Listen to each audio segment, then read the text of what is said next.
6 గ్యారెంటీలు అమలు చేస్తాం. సంవత్సరానికి ప్రతి కుటుంబానికి 2,50,000 రూపాయల సహాయం చేస్తాం.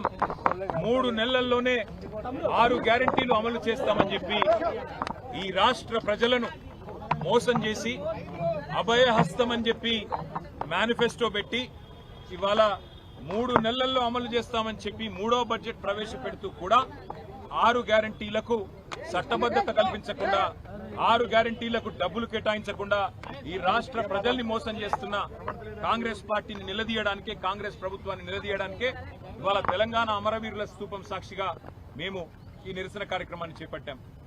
జేమ్స్ బాండుల మాదిరిగా బాండు పేపర్లు రాసిచ్చారు కాంగ్రెస్ ఎమ్మెల్యేలు. గ్యారంటీ కార్డులు ఇచ్చి భద్రం చేసుకోమన్నారు. భద్రంగా పెట్టుకోండి, 100 రోజులు మీరు భద్రంగా పెట్టుకుంటే 101వ రోజు మా వాళ్ళు వస్తారు, వచ్చి మీకు ప్రతిదీ అమలు చేస్తారని చెప్పి ఆనాడు బొంకి నమ్మబలికి ఓట్లేయించుకొని ఓడ మీద ఉన్నప్పుడు ఓడమల్లన్న, ఒడ్డుకెక్కినాక బోడమల్లన్న అన్నట్టు 3వ బడ్జెట్ లో కూడా గ్యారంటీ అన్న మాట లేకుండా, డిక్లరేషన్ అన్న మాట లేకుండా ఇవాళ ప్రతి వర్గాన్ని వంచిస్తున్నది కాంగ్రెస్ ప్రభుత్వం.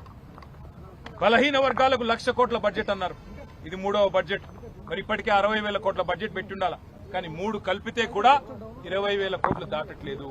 అందుకే ఈ రాష్ట్ర ప్రజల తరపున, ఈ రాష్ట్రంలోని 46 లక్షల మంది వృద్ధులు, వితంతువుల తరపున 4,000 పెన్షన్ ఎప్పుడు ఇస్తారు అని బడ్జెట్ లో ప్రభుత్వాన్ని అడుగుతాం.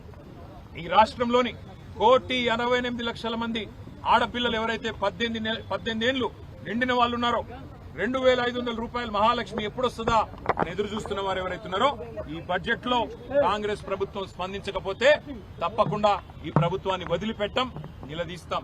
అట్లాగే మరి రాష్ట్ర వ్యాప్తంగా 5 లక్షల మంది దివ్యాంగులు 6,000 పెన్షన్ కోసం ఎదురు చూస్తున్న వారు, వారి తరపున ప్రభుత్వాన్ని నిలదీస్తాం. ఇవి మాత్రమే కాదు, మీరు చెప్పిన 6 గ్యారంటీలు, 420 హామీలు, మీరు రాసిచ్చిన బాండ్ పేపర్లు ఇవాళ నీటి మీద రాతలైనాయి, నీటి మూటలైనాయి తప్ప ఏమీ కాదన్న విషయాన్ని మళ్ళొక్కసారి నొక్కి చెబుతాం.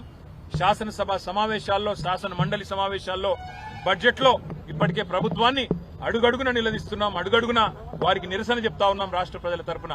రైతు భరోసా 15,000 అన్నారు, కానీ ఆ రైతు బంధు 3 సార్లు ఎగ్గొట్టారు. ఇవాళ రైతులు ఎదురు చూస్తా ఉన్నారు. ఉగాది దాటిపోయింది, మరి సంక్రాంతికి ఇవ్వాల్సిన రైతు బంధు ఉగాది వచ్చినా పడతలేదంటే మరి ఈ ప్రభుత్వం యొక్క చేతగానితనం, ఈ ప్రభుత్వం యొక్క వైఫల్యం ఎంత తీవ్రంగా ఉన్నదో అందరూ చూస్తా ఉన్నారు.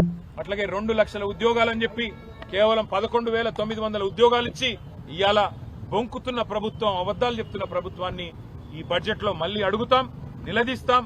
హామీలు నిలబెట్టుకోవాలని డిమాండ్ చేస్తాం. నిలబెట్టుకోకపోతే నిలదీస్తామని మళ్ళొకసారి చెప్తూ మీ అందరికీ ధన్యవాదాలు. Thank you.